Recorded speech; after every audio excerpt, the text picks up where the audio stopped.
I sat at the long, polished conference table, the kind that echoed importance with every knock of a pen or shuffle of paper. Across from me, Trevor smiled, a broad, confident grin that matched the gravity of the deal we were about to close. His handshake was firm, calculated, just like everything else about him. Claire, my wife and business partner, stood beside me, her eyes shining with excitement. I could feel her energy radiating as we wrapped up the final details. We had done it. The app we'd built from the ground up, a dating platform designed to connect people through genuine compatibility, was about to expand globally. Investors were lining up, the press couldn't stop talking about us, and this deal with Trevor would take everything to the next level. To new beginnings, Trevor said, raising his glass. Claire raised hers too, her gaze lingering on him for just a second too long. I noticed it, the spark, the unspoken exchange between them. I brushed it off at first, chalking it up to excitement, to the adrenaline of the moment. But something in my gut twisted. To new beginnings, I echoed, my voice steady, though my mind was anything but. Later that night, I lay awake, staring at the ceiling while Claire slept peacefully beside me. The success we'd just achieved should have been enough to let me drift off, but I couldn't shake the feeling that something was wrong. The way she had looked at Trevor, had I imagined it? Was it just the stress, the endless hours we'd put into this project messing with my head? I got up and walked to the window, looking out over the city. Lights flickered in the distance, but my mind was fixated on that brief moment in the conference room. I tried to laugh it off. I mean, we were solid, right? Claire and I had built this company together. We had built everything together. But doubt has a way of digging into your thoughts, planting itself in the back of your mind like a seed waiting to grow. And that seed, no matter how much I tried to ignore it, was there now, festering. A few days later, while Claire was out for a meeting, I found myself at her laptop. I wasn't looking for anything in particular, or at least that's what I told myself. But as soon as I saw her messages pop up, I knew exactly what I was looking for. And I found it. There it was. Conversations with Trevor. They weren't long or detailed, just enough to tell me that they were meeting up. That they had been meeting up. I felt the breath leave my body as I scrolled through the texts, piecing together what they'd been hiding from me. Late-night drinks, work dinners, a weekend trip I thought had been for business. It wasn't just an affair. It was a betrayal on every level. We weren't just husband and wife, we were business partners, and now, all I could see was the ruin of everything we'd built. Anger surged through me, hot and relentless, but I forced myself to stay calm. I couldn't confront her, not yet. That would be too easy, too expected. No, this required something more. Something smarter. As I stood there, staring at the screen, an idea began to form. Claire thought she was so clever, sneaking around behind my back. But she didn't realize that I had the upper hand. After all, I was the one who controlled the algorithms of our app. The very app that had made us rich, that had brought us success beyond our wildest dreams. And now, it was going to be my weapon. I logged into our system, my hands steady as I began to tweak the algorithm. It wasn't hard, just a few subtle changes to ensure that the profiles Claire saw were different, tailored. From now on, every message she received would be from someone with a story about betrayal. Every profile matched with hers would be someone who had caught their partner cheating. Little by little, I would remind her of what she'd done. Make her question every decision, every glance at her phone. I wasn't going to just expose her. I was going to let her expose herself. I smiled as I finished the changes. Claire might think she's the one in control, but she's about to learn that I'm the one holding all the cards. It didn't take long for the changes to take effect. A couple of days after I had rewritten the algorithm, Claire was sitting on the couch, scrolling through her phone. Her expression was neutral at first, the same as always, relaxed, focused, like she was just casually checking the app's performance or fielding user feedback. But then something shifted. Her brows furrowed, and her lips pressed together in a thin line. "What's up?" I asked, feigning innocence. I was sitting across from her at the kitchen counter, pretending to be absorbed in emails. But in reality, I was watching every flicker of emotion cross her face. She didn't look up. "It's weird," she said, still scrolling. "The app, I keep getting these strange messages." "Oh?" I replied, keeping my tone light. "Like what?" Claire shook her head, her thumb still sliding across the screen. "I don't know. Just a lot of people talking about their exes. Or how they caught someone cheating. She let out a small, awkward laugh. It's like I'm a magnet for them. It's kind of depressing, to be honest. Strange, I said, keeping my eyes on my laptop to hide the grin tugging at my lips. Maybe it's just a coincidence. She didn't respond, but I could see the seed of doubt begin to take root in her mind. That was all I needed, for her to start second-guessing herself, to feel the unease grow. Over the next week, the messages continued to pour in, and I kept watching, waiting for the cracks to widen. Claire was more irritable than usual, distracted, her phone never far from her side. Each day, she seemed a little more on edge. One night, she finally snapped. "I don't get it," she blurted out over dinner, setting her fork down with a frustrated clink. "This can't be normal. Why is this happening? What's happening?" I asked, pretending not to know exactly what she meant. She exhaled sharply, her frustration clearly building. "The app. It's like everyone who matches with me is obsessed with cheating stories. It's the same thing over and over. Guys who've been cheated on, women who've caught their husbands. She stopped, biting her lip. "It's what? It's starting to feel personal," she muttered, barely loud enough for me to hear. I leaned back in my chair, putting on my best concerned expression. "That's strange, Claire. Maybe there's something wrong with the algorithm. I can take a look if you want." "No," she said quickly, shaking her head. "I'll figure it out. I just don't understand how it got so specific." That's when I knew I had her. She was already suspicious, already questioning the very app we'd built together. And I hadn't even needed to lift a finger since that first change. The next few days were glorious. Every time she opened her phone, I could see her hesitation. She flinched at every notification, scrolled quickly through the messages as if hoping this time, maybe, it would be different. But it wasn't. Each new match was another reminder, another story of betrayal, another echo of the secret she was hiding. One afternoon, as we worked from home, I caught a glimpse of her screen. She was staring at a message from some guy named Dylan, a fitness trainer who'd just discovered his fiancée had been cheating on him for months.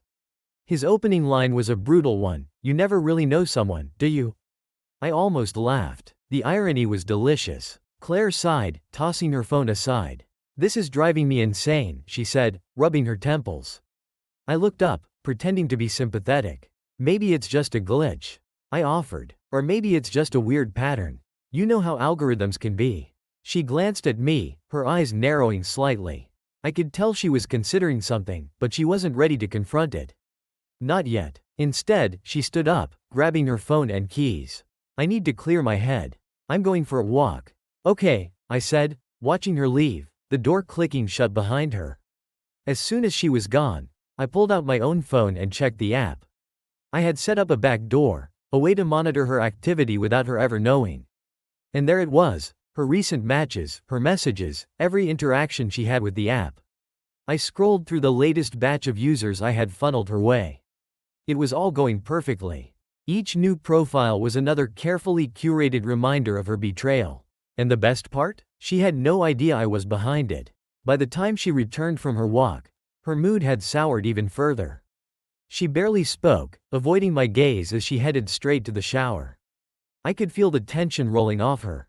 And it was everything I had hoped for. But I wasn't done yet. This was only the beginning. As the days passed, Claire's paranoia grew. She became more distant, more closed off. I knew she was starting to feel the weight of it all, the guilt, the lies, the constant reminders of her affair with Trevor. And that was exactly what I wanted. To let the guilt crush her slowly, piece by piece until there was nothing left. At night, I lay in bed beside her, listening to her restless breathing. I wondered if she dreamed about Trevor, about their secret meetings, about the betrayal she thought I didn't know. But in reality, it didn't matter. I had already won. Because now, every time she picked up her phone, she was reminded that she wasn't the only one with secrets. And soon, she would realize just how exposed she really was. The tension between us was becoming impossible to ignore. Claire was slipping, and I could see it. The confident, determined woman I'd built a business and a life with was starting to unravel. Piece by piece. She thought she could hide it, but I knew her too well. Every flinch when her phone buzzed, every forced smile at dinner, it was all part of her slow descent. The best part was that she still had no idea I was the one pulling the strings. One evening, after she'd been particularly quiet, I found her in the living room, staring blankly at her phone. She hadn't even noticed I'd come in. You okay? I asked, playing the role of the concerned husband. It was almost too easy now. She jumped slightly, snapping out of her daze. Yeah, she muttered. I'm fine. Just tired. Work stuff? Claire hesitated, then nodded, but her eyes betrayed her. She wasn't just tired from work, she was exhausted from the lies, from the weight of everything crashing down around her. And I could feel it building like a storm just waiting to break. That night, as she showered, I checked the back door into the app again. The messages were escalating, as planned. The latest one had come from a user named Marcus, who had written a particularly haunting message about catching his wife in bed with his best friend. The details were explicit, raw, almost painful to read, and I knew Claire had read every word. Perfect. The next morning, Claire confronted me. I was in the kitchen, making coffee, when she walked in, her face pale and drawn, like she hadn't slept a minute. We need to talk, she said, her voice tight. Sure, I said casually, pouring myself a cup. What's up? She crossed her arms, a defensive posture that told me everything I needed to know. Something's wrong with the app, she began. I keep getting the same types of messages. It's too specific, Brian. It's specific how? I asked, playing dumb, even as excitement simmered beneath my calm exterior. She gave me a look like she couldn't believe I didn't already know. They're all about cheating, she said, her voice growing sharper. Every guy who matches with me has some story about infidelity. It's like the app is targeting me. I took a slow sip of my coffee, pretending to think about it. That's odd, I said. But it's not like the app can know anything personal about you, Claire. It just connects people based on interests, preferences. No, she cut me off, her frustration boiling over. This isn't normal. Something's wrong with the algorithm. It's almost like it's punishing me. Her words hung in the air between us. Punishing. She was so close to figuring it out, but she hadn't taken the final step yet. Not quite. Well, I can take a look at it later today. I offered, my tone perfectly even. It's probably just a glitch. Claire's eyes narrowed, and I could see the gears turning in her mind. She didn't trust me. Not anymore. Maybe not for a while now. But what could she do? Admit that she was paranoid because of her own guilt? I don't want you to just look at it, she said, her voice firm but shaky. I want you to fix it. This isn't right, Brian. I met her gaze, my expression calm, almost indifferent. I will, I said, but you need to relax. It's just an app. You're taking this too personally. She stared at me for a moment longer, then turned and walked out of the kitchen without another word. I watched her go, knowing I'd planted another seed of doubt in her mind. She wanted to believe it was just a glitch, that there was a technical explanation for what was happening. But deep down, she knew better. Later that day, Claire left for a meeting, another one with Trevor, no doubt. I didn't even care anymore. The physical betrayal was nothing compared to what I was doing to her mentally. She thought she was in control, but she was already drowning in the guilt I had created for her. As soon as she was gone, I logged into the app again. The next phase was ready. I had tweaked the algorithm further, ensuring that the messages Claire would receive from now on would be even more pointed. The next user to match with her would send a message unlike any she'd gotten before. When Claire returned home that evening, she was quiet again. I didn't press her. I knew she was feeling the pressure. The invisible weight of her secrets pressing down on her. And I knew that the message was waiting for her, sitting in her inbox like a ticking time bomb. I watched her from across the room as she checked her phone. The moment her eyes hit the screen, I saw her entire body tense. She froze, staring at the message for what felt like an eternity. Everything okay? I asked, my voice full of false concern. Claire didn't answer. She just stood there, phone in hand, her face pale as she read the message over and over. I know what you did. Those 4 words were enough to shatter her completely. I could see it in her eyes, the realization that she wasn't just getting random messages anymore. Someone knew, or at least, she thought they did. I got up and crossed the room to stand beside her, pretending to be curious. What's that? Claire quickly locked her phone, her hand shaking slightly. Nothing, she muttered, turning away from me. Just spam. But I knew better. I had carefully crafted that message. Sent from a dummy account I'd created specifically for this moment. It was the final push she needed to fall apart completely. And I couldn't wait to watch it happen. As I sat back down, a sense of satisfaction washed over me. Claire was unraveling faster than I'd anticipated, and soon enough, she'd be completely broken. She thought she could hide her affair, but now, our app, was exposing her for the liar she was. She had no idea that the real betrayal was happening right in front of her. And when she finally realized the truth, it would be too late. The cracks were deepening. Claire was unraveling more with each passing day, and it was a beautiful thing to witness. She was quieter, more withdrawn, and always on edge as if she expected the world to collapse around her at any moment. It was happening sooner than I had even planned, but that only made it better. The message, "I know what you did," had done exactly what I needed it to. Since she'd received it, she barely touched her phone in front of me. The once confident entrepreneur who would happily check notifications during dinner now acted like her phone was a ticking bomb, afraid of what might explode from it next. I played my part flawlessly, though. Concerned husband, supportive partner, pretending to be busy with work, while secretly enjoying every moment of her collapse. One evening, Claire broke the silence. "I need to ask you something," she said, her voice low and tense. She was sitting on the edge of the couch, her fingers tapping nervously against her knee. She wouldn't even meet my eyes. "Sure," I said, keeping my tone neutral, but my pulse quickened. This was it. She was finally starting to crack under the pressure. "Has anything weird been happening to you on the app?" she asked, hesitating between each word like she wasn't sure if she wanted to know the answer. "Weird how?" I replied, careful not to overplay my hand. She sighed, running a hand through her hair. "I don't know how to explain it. I've been getting all these messages. And it's like they're targeting me. It's not just about cheating anymore. Some of them are personal." I raised an eyebrow, doing my best to look confused. "Personal how?" She finally looked at me, and for the first time in days, I saw real fear in her eyes. One of them said, "I know what you did." I paused as if digesting the information. "That's creepy," I said slowly. "Maybe it's a troll, or someone hacked your profile." "I don't know," she muttered, shaking her head. "It just doesn't feel like a coincidence." "What if?" She stopped herself, her expression tightening. "What if what?" I pushed, though I knew exactly where her mind was going. Claire bit her lip, her eyes darting away from mine. "What if someone knows about everything?" There it was, the moment of admission. She wasn't saying it directly, but it was all laid bare in that one sentence. She was terrified that her affair with Trevor wasn't as secret as she thought. I leaned back, feigning ignorance. "Claire, what are you talking about?" She opened her mouth to answer but then stopped, her face pale, as if she was afraid to confess. She shook her head again, more forcefully this time. "Never mind. It's just stress. Everything with the app, the expansion, it's getting to me." I didn't push her further. I didn't need to. The guilt was eating her alive. She couldn't even bring herself to say it out loud, to admit to what she had done. But I could see it in her eyes, the weight of her lies pressing down on her, suffocating her. The next day, I tweaked the algorithm again. This time, I made sure that every single match Claire received would have a profile that subtly mirrored her situation. People who had lied to their partners.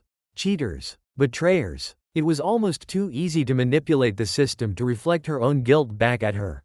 Like holding up a mirror to the worst parts of herself. As the days passed, the messages became more pointed and more personal.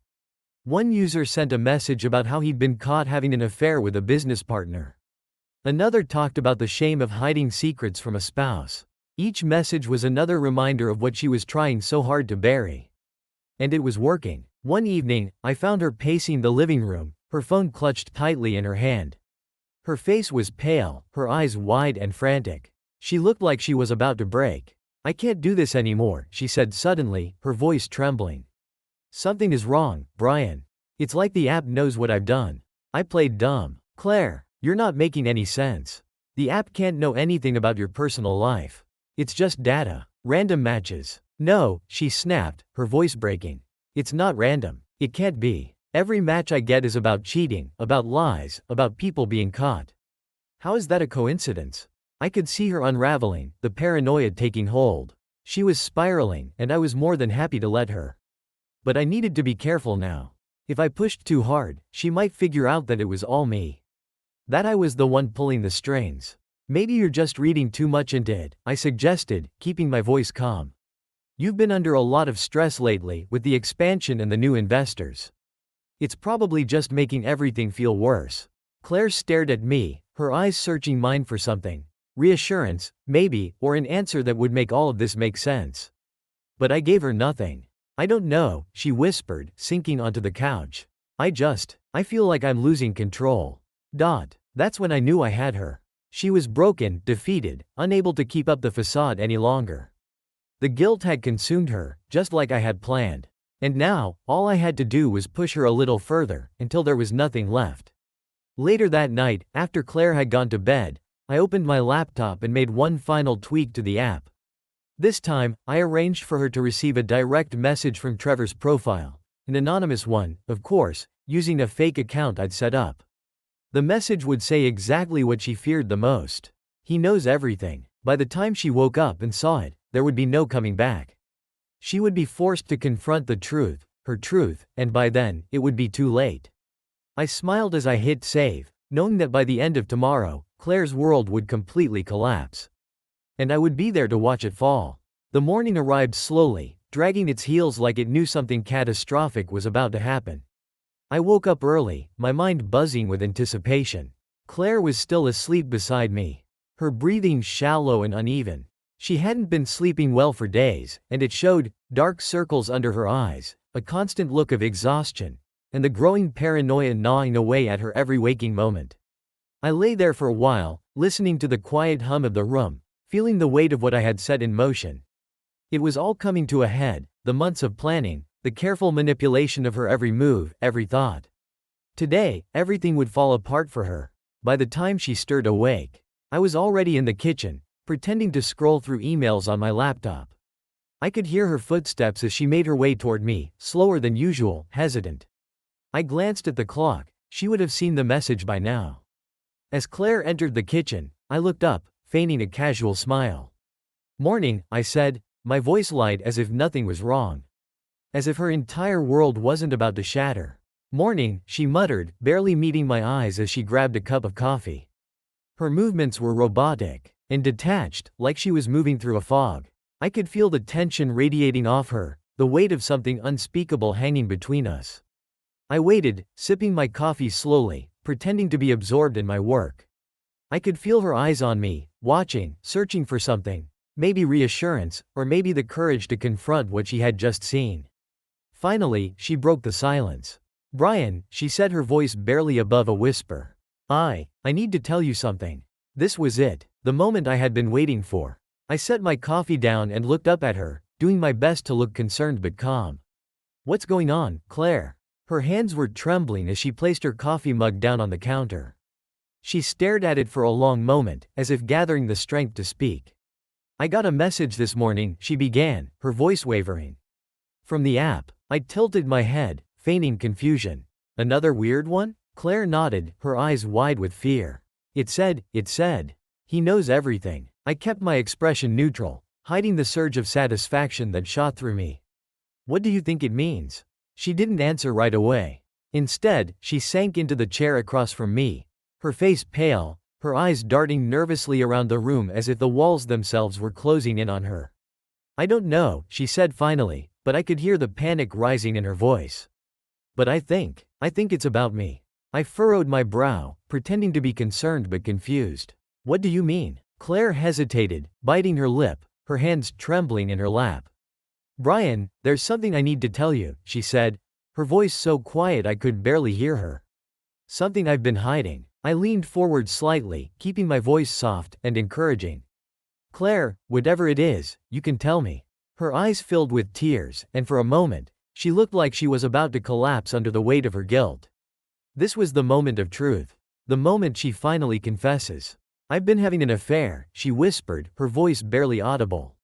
"With Trevor." The words hung in the air between us, and for a second, I almost felt sorry for her. Almost. I sat back in my chair, letting her words sink in. I kept my expression neutral as if I was processing the information, but inside, I was celebrating. She had finally said it. She had finally admitted to everything. "How long?" I asked, my voice steady. Claire wiped at her eyes, her breathing shaky. "A few months," she said. "It started after we signed the deal with him. I didn't mean for it to happen, Brian, I swear. It just got out of control." I stared at her for a long moment, letting the silence stretch out, making her squirm under the weight of her own confession. "Why didn't you tell me sooner?" I asked, my voice low but calm. "I was scared," she said, her voice breaking. "I didn't want to hurt you. And I thought, maybe I could stop it. But it just kept going, and then the messages started.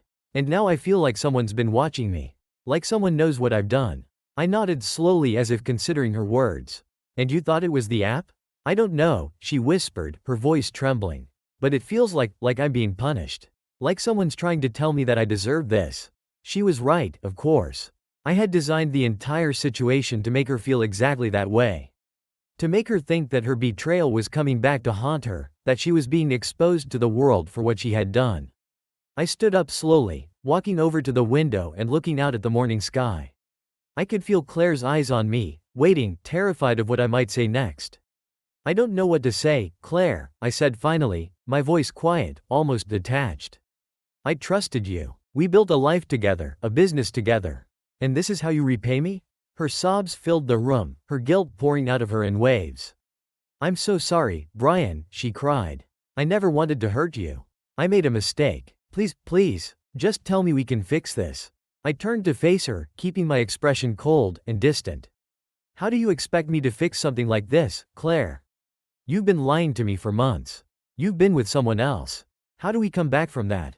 "I don't know," she sobbed, burying her face in her hands. "But I'll do anything. Just don't leave me.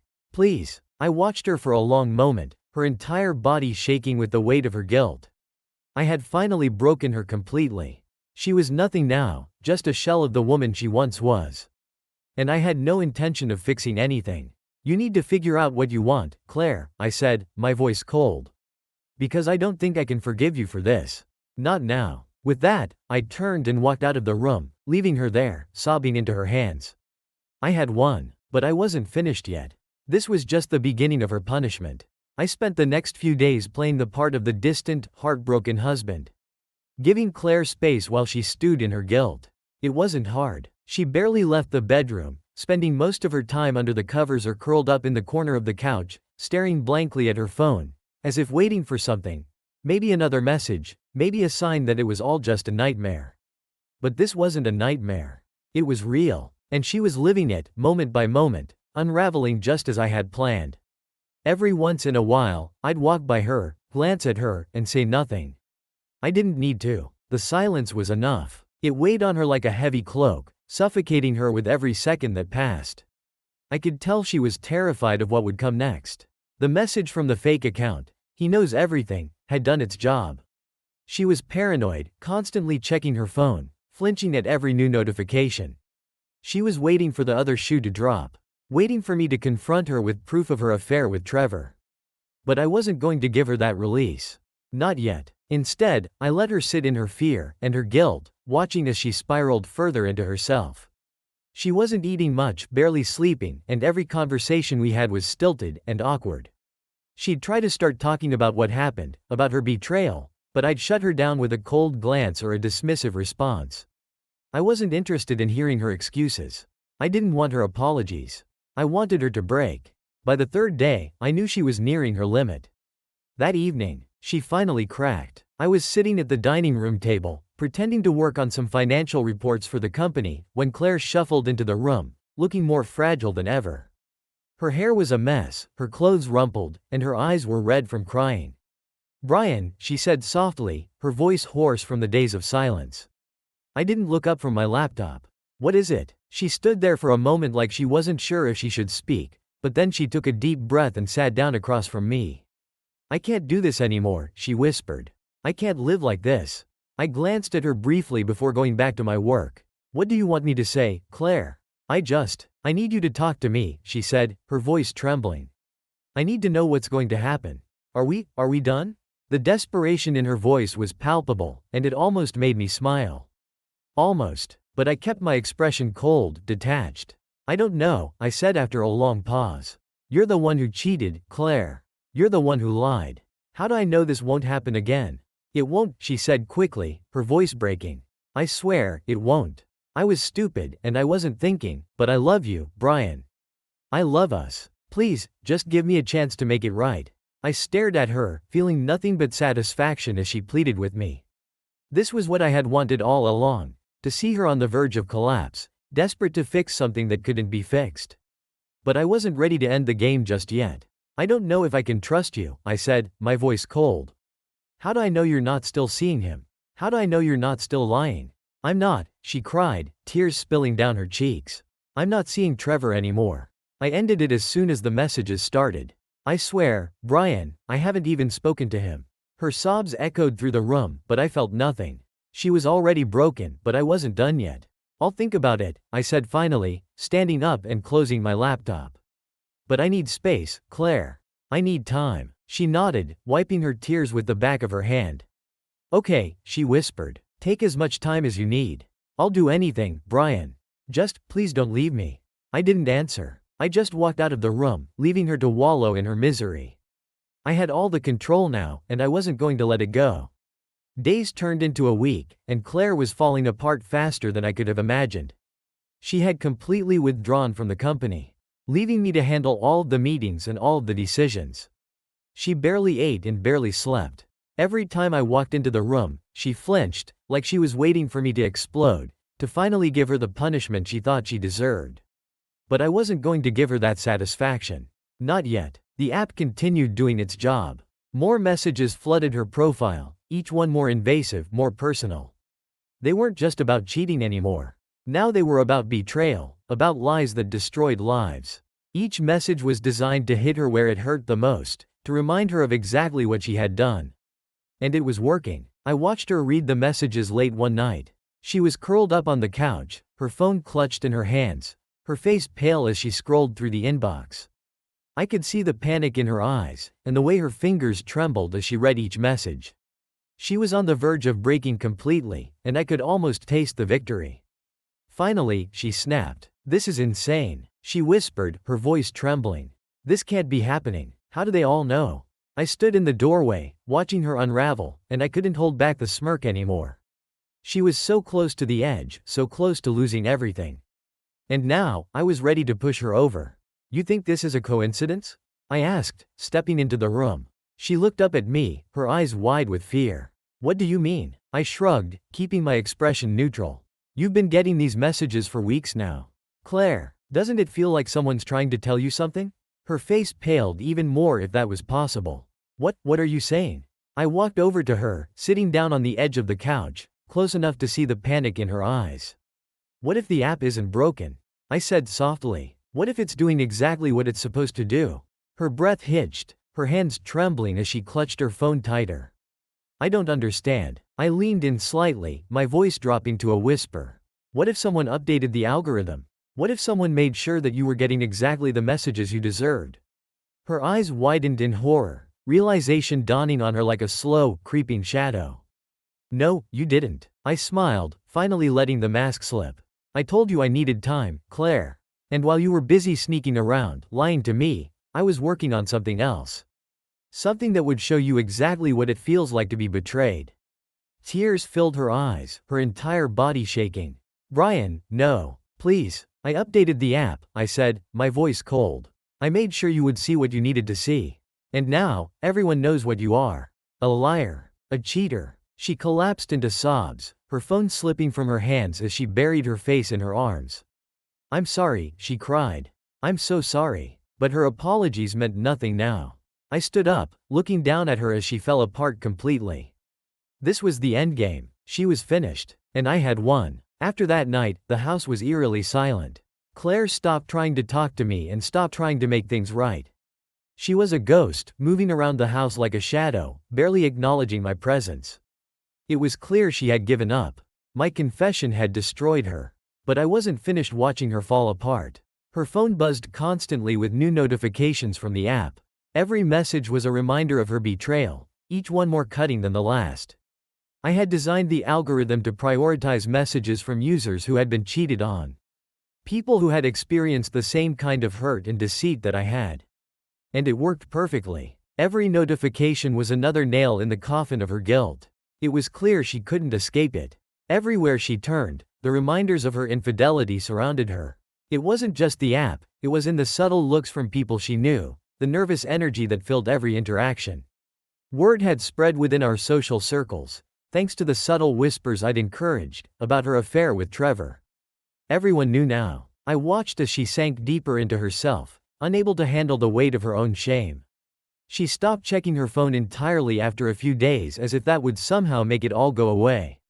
But it didn't. The damage was done. One afternoon, as I sat at the dining table working on a new update for the app, Claire finally broke the silence between us. "I can't take it anymore," she said, her voice flat, empty. I glanced up from my laptop, acting like I hadn't even noticed her in the room. "What are you talking about?" She was standing by the window, staring out into the backyard, her arms wrapped around herself like she was trying to hold herself together. "The messages. The guilt. I can't live like this." I closed my laptop and leaned back in my chair, watching her carefully. "What do you expect me to do about it?" She turned to face me, her eyes hollow and red from days of crying. "End this. Please. I can't keep living in this nightmare." The sight of her desperation was satisfying. But I kept my face neutral. "You made your choices, Claire. Now you have to live with them." "I've apologized 1,000 times, she said, her voice trembling. "I've done everything I can to make it right. But you won't let me. You're punishing me, and I don't know how to fix it." I stood up slowly, walking over to her, keeping my expression cold. "This isn't about fixing anything, Claire. You destroyed everything we had the moment you decided to betray me. Now, you're just dealing with the consequences." Her eyes filled with tears again, and she looked away, unable to meet my gaze.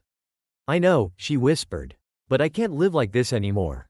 For a moment, I considered what she was saying. She was at the edge, broken beyond repair. I had gotten what I wanted, to watch her suffer, to make her feel the pain of betrayal just like I had. But now that she was so thoroughly shattered, I had to decide what came next. Would I let her fade away into the wreckage, or would I pull the final thread? "I'm not sure there's anything left to fix," I said, my voice soft but firm. "You've done irreparable damage." She didn't respond. Instead, she turned back to the window, staring blankly at the world outside, like she was trying to escape to a place where none of this had ever happened. I left her there, the weight of her guilt pressing down on her like a crushing tide. The end was near. I could feel it. As Claire unraveled, Trevor's world was also beginning to collapse. He had been trying to contact Claire for days. But she ignored every call, every message. I had made sure to block him from the app, isolating him from the disaster I had crafted, but I knew it wouldn't be long before he reached out to me. He was bound to crack eventually. Sure enough, one evening as I was leaving the office, my phone buzzed with a message from Trevor. I hadn't heard from him directly since the affair had started, but now his desperation was palpable in the text. "We need to talk. This can't go on like this." I smirked as I read the message. He had no idea what I had done, but he was panicking, no doubt fearing that the truth was spreading. And he was right. I let the message sit unanswered for a while, savoring the idea of him squirming in his office, wondering what was happening to his precious reputation. Then, I decided to respond. "Meet me at the usual place tomorrow, 6 p.m. We'll talk then." The usual place was a small, upscale bar downtown where we had often met for business discussions, back when I still considered him a friend. It was quiet, discreet, and perfect for the conversation I knew was coming. The next day, I arrived a few minutes early, ordered a whiskey, and waited. Trevor walked in right on time, looking worse than I had ever seen him. His usually confident stride was hesitant, his suit slightly rumpled, and his face etched with worry. He spotted me at the bar and made his way over, dropping into the seat next to me without saying a word. I watched him for a moment, letting the silence stretch out, enjoying the discomfort that settled between us. Finally, he spoke. "Brian, I don't know what's going on, but things are falling apart." I raised an eyebrow, pretending to be confused. "What do you mean?" He ran a hand through his hair, his frustration evident. "Claire, she's been ignoring me for days. And now I'm hearing rumors, people are talking. They know about us. I don't know how, but everything's unraveling." I took a slow sip of my whiskey, keeping my voice calm. "Sounds like you're in trouble, Trevor." He looked at me, his eyes wide with desperation. "You don't understand. My reputation, my business. Everything is on the line. If people find out about this affair, I'll lose everything." I leaned back in my chair, watching him closely. "And whose fault is that?" He blinked, taken aback by my cold tone. "Brian, I didn't mean for this to happen. Claire and you made a choice," I interrupted, my voice hardening. "You both decided to betray me. You both chose to lie, to sneak around behind my back. And now, you're dealing with the consequences. Trevor's face paled as he realized what I was saying. You know? I've known for a long time, I said quietly, my eyes locked on his. I just didn't feel like confronting you until now. He looked like he had been punched in the gut, his mouth opening and closing as he struggled to find words. Brian, I'm sorry. I never meant for this to. I cut him off again, my voice cold. Save your apologies, Trevor. They mean nothing to me. He sat back in his chair, his hands trembling as he gripped the edge of the bar. What do you want from me? He asked, his voice barely above a whisper. I smiled, finally letting the mask of civility drop. I don't want anything from you. I've already won. Trevor stared at me, his eyes filled with fear and confusion. He didn't know the extent of what I had done, the full scope of the plan I had set in motion. But soon enough, he would. And when he did, he would realize that there was no escape for either of them. As I finished my drink and stood to leave, I glanced down at Trevor one last time. Good luck, Trevor. You're going to need it. With that, I walked out of the bar, leaving him to drown in the consequences of his own actions. The storm I had created was only just beginning to tear their lives apart, and I was going to make sure they felt every second of it. Days passed, and the tension in the house became unbearable. Claire had completely withdrawn, locking herself in the bedroom for hours at a time. I could hear her crying through the door sometimes, but I didn't care. She was living in a prison of her own making, surrounded by the walls of guilt and shame that she had built. Every glance she cast in my direction was filled with desperation, but she knew there was no way out. Not anymore. I, on the other hand, continued as if nothing had changed. I went to work, took meetings, and ran the company, all while knowing that my plan had already reached its final stage. The app was running perfectly, feeding Claire the relentless stream of messages that chipped away at her sanity. It had started small, just subtle reminders of her betrayal, but now it was an all-out assault. Every time she logged in, her inbox was filled with messages from people calling her a liar, a cheat, a disgrace. I made sure the algorithm pushed the worst of them to the top. It was a constant barrage, an unending reminder that her actions had consequences. Claire had created the app to bring people together, to help them find love, but now it was the very thing that was tearing her apart. The irony wasn't lost on me. Then one evening, as I was working in my home office, I heard a loud crash from upstairs. I paused, listening for a moment, but then I heard it again, a sound like glass shattering. I stood up, my heart pounding in my chest, and made my way up the stairs toward the bedroom. As I approached, I could hear Claire sobbing on the other side of the door. I pushed the door open, and the sight that greeted me was worse than I had expected. The room was a mess. Shattered picture frames littered the floor, clothes strewn everywhere. In the center of the chaos stood Claire. Her face streaked with tears, her hair disheveled. She looked like she hadn't slept in days. What the hell are you doing? I demanded, though my voice lacked the anger I might have once felt. Now, it was more like watching a slow-motion car crash, tragic but inevitable. Claire turned to me, her eyes wild with panic. I can't do this anymore. She screamed, her voice hoarse and raw. I can't take it, Brian. Every time I open the app, it's like they know. They all know what I did. I'm a joke, a disgrace. I crossed my arms, leaning against the doorframe, watching her unravel. And whose fault is that? She flinched at my words, but there was no fight left in her. She dropped to her knees in the middle of the room, sobbing uncontrollably, her hands covering her face. I know I messed up, she cried. I know I ruined everything. But this is hell. Please, Brian, please make it stop. Her begging was exactly what I had waited for. I had spent weeks watching her fall apart, piece by piece, and now she was completely shattered. I had won. But even now, as I stood over her, I couldn't find it in myself to feel any pity. She had betrayed me. She had lied, cheated, and destroyed the life we had built together. This was her punishment, and it was exactly what she deserved. You don't get to decide when it stops, I said coldly. You decided to have an affair, Claire. You decided to lie to me. This is just the fallout of your choices. She looked up at me, her eyes filled with a mix of fear and hopelessness. I'm sorry, she whispered.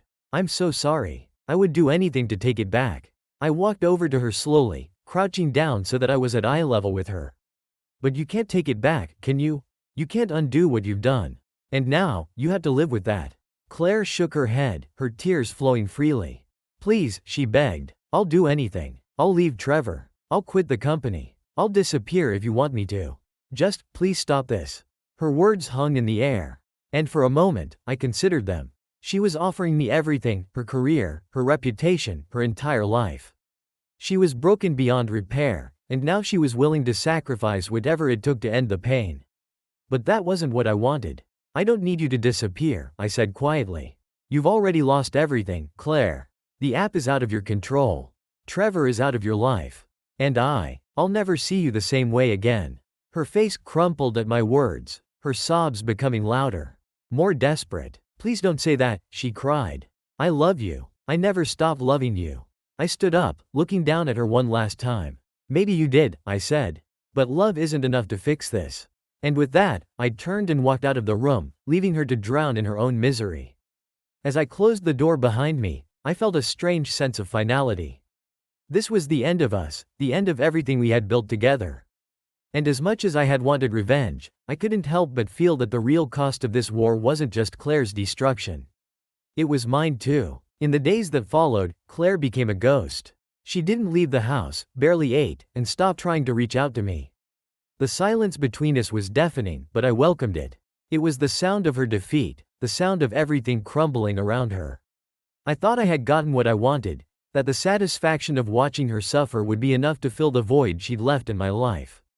But then Trevor called. It was late, maybe around midnight, when my phone buzzed. I was sitting in the living room, staring blankly at the TV, lost in the monotony of it all. I saw his name flash across the screen and felt a surge of anger. I had avoided him since our meeting at the bar. There was no need to keep up the pretense anymore. He was just another casualty in all of this. But something about his persistence made me answer. What do you want? I asked, my voice colder than I intended. There was silence on the other end for a moment, and then a breathless, frantic voice. Brian, Claire, she's gone. I froze. What are you talking about? I just got a message from her. She sent it hours ago, but I didn't see it until now. She said she was leaving. She didn't say where, but I'm worried. This isn't like her. My heart pounded in my chest, but I forced my voice to remain steady. So what? Let her leave. You think I care what happens to her? She sounded desperate. Trevor continued, ignoring my icy tone. Brian, this isn't just about us anymore. She's spiraling, man. If you don't care, fine. But if you do, you need to do something. I hung up without saying another word. His panic meant nothing to me. Claire had made her bed, now she had to lie in it. But his words echoed in my head. Spiraling. I sat there in the darkness, my mind racing. For the first time, I felt a sense of unease creeping in. Was Claire really capable of something drastic? I had pushed her to the edge, but had I pushed too far? I got up and made my way upstairs, slowly opening the door to the bedroom. The room was dark, except for the faint glow of Claire's phone on the nightstand. The bed was empty. A cold wave of panic washed over me. Where was she? I grabbed her phone and unlocked it. The app was still open, filled with hundreds of unread messages from users. But one notification stood out, a message sent to Trevor hours ago, just like he'd said. I'm sorry. I can't take it anymore. I'm leaving tonight. Don't try to find me. My stomach dropped. I read it over and over, feeling the weight of what it meant. Claire wasn't just running away. This was something more. I rushed downstairs, my mind racing through possibilities. Where would she go? What had I missed? Then it hit me. The bridge. There was a place just outside the city, an old bridge where we used to go when we first started dating. It was our spot, a quiet place where we could escape the world and just be together. Claire used to say it was her favorite place to think. To clear her mind, I grabbed my keys and ran to the car, speeding through the empty streets, my heart pounding louder with every passing second. I had no idea what I was going to find when I got there. I didn't know what I was supposed to feel, whether it was panic, fear, or just the remnants of guilt that had started to gnaw at me. The night was cold, and as I pulled up to the bridge, the darkness swallowed everything around me. The headlights of my car cast long shadows across the road, and I could see a figure standing at the edge of the railing. Claire. She was leaning over the edge, staring down at the water below. My heart seized in my chest as I jumped out of the car and sprinted toward her. Claire. I shouted, my voice cutting through the stillness of the night. She didn't move. For a moment, I thought I was too late. But then she slowly turned her head, her tear-streaked face illuminated by the car's lights. She looked broken, completely and utterly destroyed. "Brian," she whispered, her voice barely audible. I don't know what to do anymore." I stopped a few feet away from her, unsure of what to say, unsure of everything. All the anger, the resentment, the need for revenge, it was all still there, but now it was mixed with something else. Something I hadn't felt in a long time. Fear. "I didn't think it would get this bad," I said quietly, my voice shaking despite myself. "I wanted you to feel what I felt. I wanted you to hurt the way I did." Claire looked down at the water again, her hands gripping the railing tightly. "I do. Every single day. I feel it. But it's more than that now, Brian. It's everything. I've lost everything." The weight of her words hung in the air, and for the first time, I felt the crushing reality of what I had done. My revenge had gone too far. I had wanted to punish her, to make her pay for her betrayal, but now I was watching her unravel completely. "Claire, step back," I said, my voice trembling. "This doesn't have to be the end." She turned to me again, her eyes empty, hollow. "I don't know who I am anymore," she whispered. "I don't know how to be anything but this broken thing." I took a step closer, my heart pounding in my chest. "You don't have to be. We can figure this out. Just step back." For a long moment, she stood there, staring at me, her eyes searching mine for something. Maybe hope, maybe forgiveness. Then, slowly, she took a step back from the edge. I let out a breath I didn't realize I was holding. But this wasn't over. This was only the beginning of the aftermath. The real question was whether either of us would be able to put the pieces of our lives back together, or if there was anything left to salvage at all. In the days after that night at the bridge, the house was quieter than ever. Claire had retreated into herself, moving through the rooms like a shadow. She wasn't crying anymore, but the emptiness in her eyes was unsettling. It was like something inside her had shut down completely. And I couldn't decide whether I felt relieved or horrified. I had stopped her from jumping, but I wasn't sure I had saved her. I hadn't saved myself either. I kept thinking back to that moment when she stood at the edge of the bridge, ready to throw herself into the darkness. Was that really what I had wanted? To push her so far that the only way out she saw was to end it all? The lines between revenge and cruelty had blurred, and now that the dust was settling, I couldn't help but feel like I'd crossed too many of them. But there was no undoing what had been done. One afternoon, I was sitting in the kitchen, staring at the pile of paperwork I'd been neglecting for weeks. The company had kept running, but only because we'd set it up that way: automated systems, efficient teams, and processes in place that didn't require either of us to be involved day to day. Claire and I had built something bigger than ourselves, and now it was running on autopilot while our personal lives crashed and burned around us. I heard soft footsteps behind me. Claire appeared in the doorway, her arms wrapped around herself, as if she was cold despite the warm afternoon sunlight streaming through the windows. "I was thinking," she began, her voice soft, fragile. "About the company." I looked up at her, surprised. It was the first time she'd spoken about work in weeks. "What about it?" I asked, keeping my voice neutral. Claire walked over to the table and sat down across from me. She looked tired, more tired than I'd ever seen her. "I think I need to step away," she said, her gaze focused on the tabletop. "I can't do this anymore. Not after everything." I studied her face, trying to figure out what was really going on in her head. "You want to quit?" She nodded slowly. "I need to leave it behind, Brian. It's too much. Everything about the company reminds me of us. Of what I did, and what I've become." I didn't say anything at first. The idea of her leaving the company we'd built together felt strange. But part of me understood. It had been her vision as much as mine, but now, it represented something tainted, something neither of us could bear to face. "What will you do?" I asked, trying to sound more supportive than skeptical. She shrugged. "I don't know. Maybe I'll start over somewhere else. Maybe I'll take some time to figure things out." I leaned back in my chair, staring at her.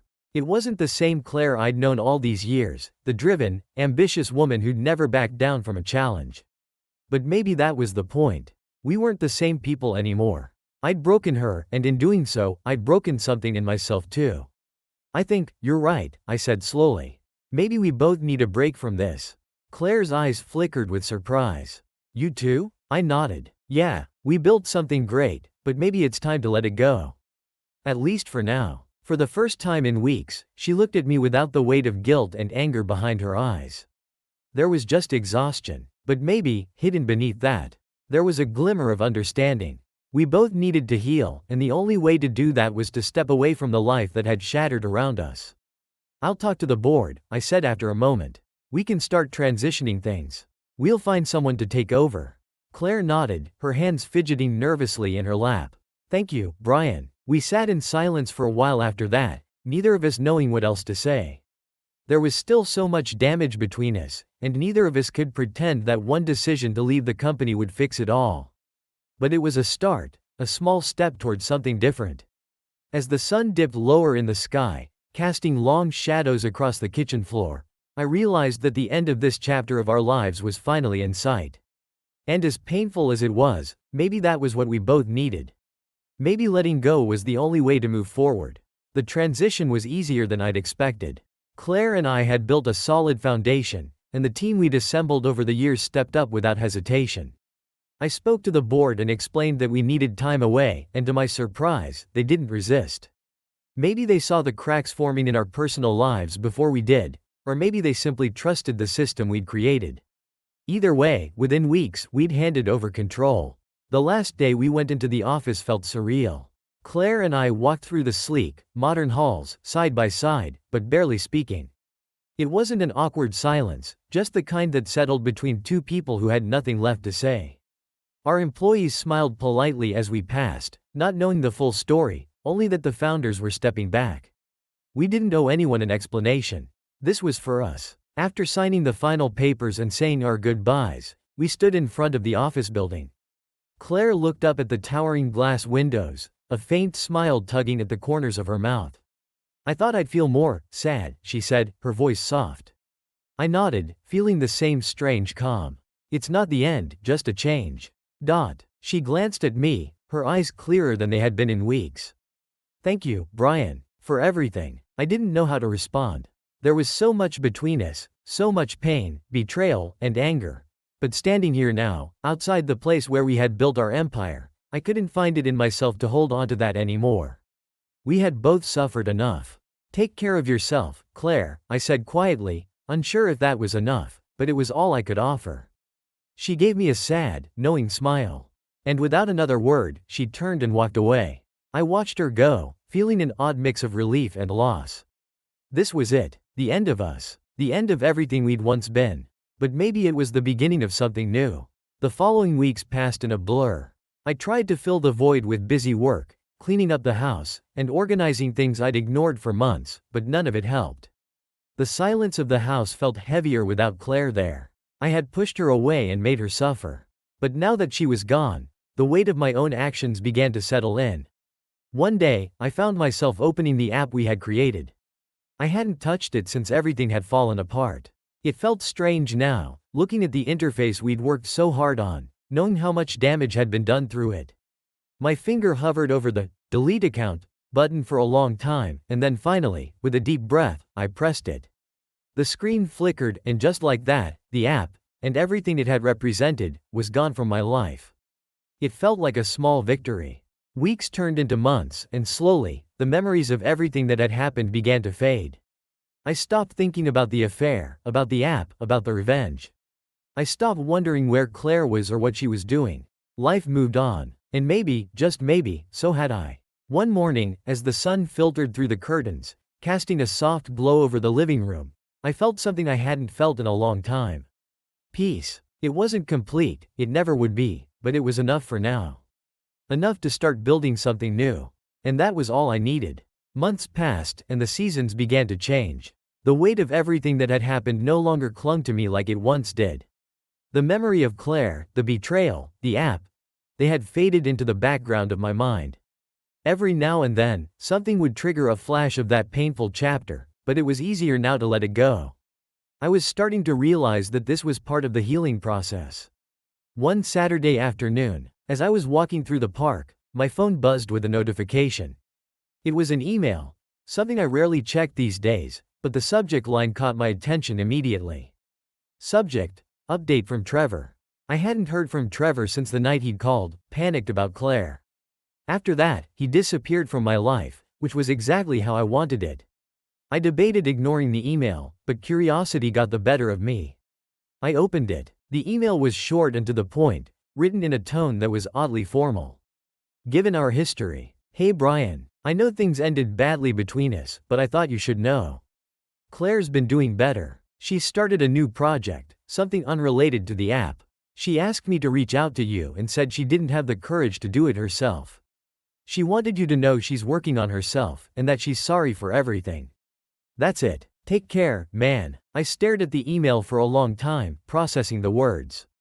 Claire was doing better. She was moving on. A part of me was relieved to hear it. If she was healing, maybe I could fully let go too. But another part of me, the darker part, felt a pang of something close to regret. Not for what had happened between us, but for what we could have been if things had been different. I didn't respond to Trevor. There was no point. But later that night, as I sat on my couch, staring at the city lights outside my window, I allowed myself to think about Claire. Really think about her, for the first time in months. I pictured her, not as the woman who had cheated, not as the person who had broken my trust, but as someone who had been lost, just like I had been. She had made mistakes. We both had. And now, she was trying to build something new. In a strange way, I respected that. The email lingered in my thoughts for the next few days, and eventually, I found myself searching online for Claire's new project. It didn't take long to find it, a small nonprofit she had started to help women in tech. It wasn't the app, not by a long shot, but it was meaningful. Purposeful. For the first time in a long time, I smiled. Claire had found her path. And maybe, just maybe, it was time I found mine too. 1 year later, the world looked completely different. Claire and I hadn't spoken since Trevor's email, but I had kept an eye on her progress from a distance. Her nonprofit had gained some recognition, and I saw articles pop up from time to time about the work she was doing. I was proud of her in a way I hadn't expected to be. As for me, I had moved out of the house we'd once shared and found a place of my own, smaller, quieter, but perfect for the fresh start I was looking for. I spent more time outside, hiking, traveling, and reconnecting with old friends. The app, the company, the revenge, it all felt like another lifetime now. One afternoon, as I was walking through a local farmer's market, I ran into someone I hadn't expected to see. Brian? A familiar voice called out. I turned and saw Claire standing a few feet away, holding a small bag of groceries, her expression a mix of surprise and awkwardness. She looked healthier and happier, like the weight of the past had finally lifted from her shoulders.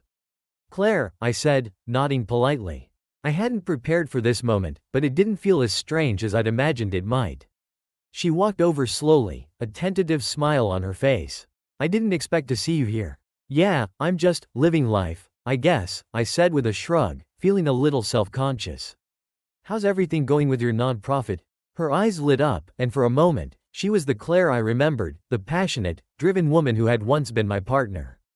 It's going well. Better than I expected, actually. It feels good, like I'm doing something that matters. I'm glad, I said, and I meant it. There was a brief pause, the kind where both people were waiting for the other to say something, to address the past that still hung between them. But then Claire broke the silence. I want to say thank you, she said softly, her eyes meeting mine. For stopping me that night. I know things got dark, and I'm not proud of what happened. But I've been working on myself. I'm in therapy. I'm trying to be better. And I just wanted you to know that. I nodded, feeling a strange sense of closure in her words. I'm glad you're doing better, Claire. We both needed time to heal. She smiled, a genuine one this time. Yeah, we did. We stood there for a moment, two people who had once shared everything. Now separated by the distance of time and mistakes. There was no need for more words. We both knew that this was the end of our chapter together, but it wasn't bitter. It wasn't sad. It was peaceful. I should go, Claire said after a while, glancing at the time. But it was good seeing you, Brian. Really? You too, I replied, watching as she turned and walked away, disappearing into the crowd. As I stood there, I felt something shift inside me. For so long, I had been focused on the pain, the betrayal, the need for revenge. But now, standing in the middle of that busy market, surrounded by life moving forward, I realized that I had let go. The anger was gone, the bitterness had faded, and in its place, there was just acceptance. I took a deep breath, feeling lighter than I had in years. This was it, the end of the story. And finally, I was ready to write a new one. Epilogue, a fresh start. Months after running into Claire, I launched my own project, a startup that had nothing to do with dating apps or algorithms. It was something simple, something that brought people together in a different way. I wasn't trying to prove anything this time. I wasn't trying to outdo anyone or exact revenge. I was just living, and that was enough. Life wasn't perfect, and I still had moments where the past crept in, where the shadows of what had happened threatened to pull me back. But now, I knew how to handle them. Now, I knew that healing wasn't a straight line, but a journey, one that I was finally walking at my own pace. As I sat in my new office one afternoon, looking out at the city skyline, I thought about Claire, about everything we had been through. And for the first time, I didn't feel regret or sadness. I felt hope, because in the end, the hardest part of moving on isn't letting go of the past. It's allowing yourself to believe in the future.